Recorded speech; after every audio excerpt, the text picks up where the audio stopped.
नमस्ते, प्रणाम आप सभी को। मैं अंकिता मिश्रा आज आप सभी को एक बहुत ही प्यारा सा पारंपरिक सोहर सुनाने जा रही हूँ। पसंद आएगा तो मेरे पेज अंकिता मिश्रा को आप सभी फॉलो, लाइक, शेयर ज़रूर करिएगा। यशोदा के भइले लाला नावा, आंगनवाया जन बाजे हो। यशोदा के भइले लाला नावा, आंगनवाया जन बाजे हो। कि नंद बाबायन धनवा लुटावे, देखत मन भावन लागे हो। कि नंद बाबायन धनवा लुटावे, देखत मन भावन लागे हो। यशोदा के घरे अइले कुंवर कन्हैया, खुशिया में नाचले गोकुलपुर गैया।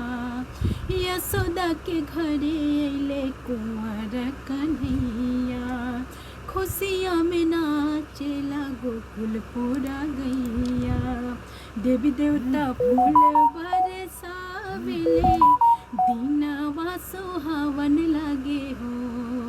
देवी देवता फूल बरसावेले, दीनवा सुहावन लागे हो। कि नंद बाबायन धनवा लुटावे, देखत मन भावन लागे हो। कि नंद बाबायन धनवा लुटावे, देखत मन भावन लागे हो। भादो के महीना मध्य राते हो अनहरिया, भादो के महीना मध्य राते हो अनहरिया।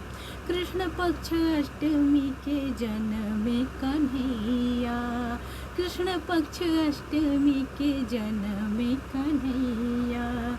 शीश मुकुट गले हार सुनर पहिरावन लागे हो। शीश मुकुट गले हार सुनर पहिरावन लागे हो। कि नंद बाबायन धनवा लुटावे, देखत मन भावन लागे हो। कि नंद बाबायन धनवा लुटावे, देखत मन भावन लागे हो। यशोदा के भइले लाला नावा, आंगनवाया जन बाजे हो। कि नंद बाबायन धनवा लुटावे, देखत मन भावन लागे हो।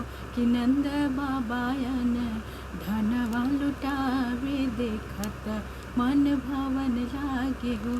कि नंद बाबायन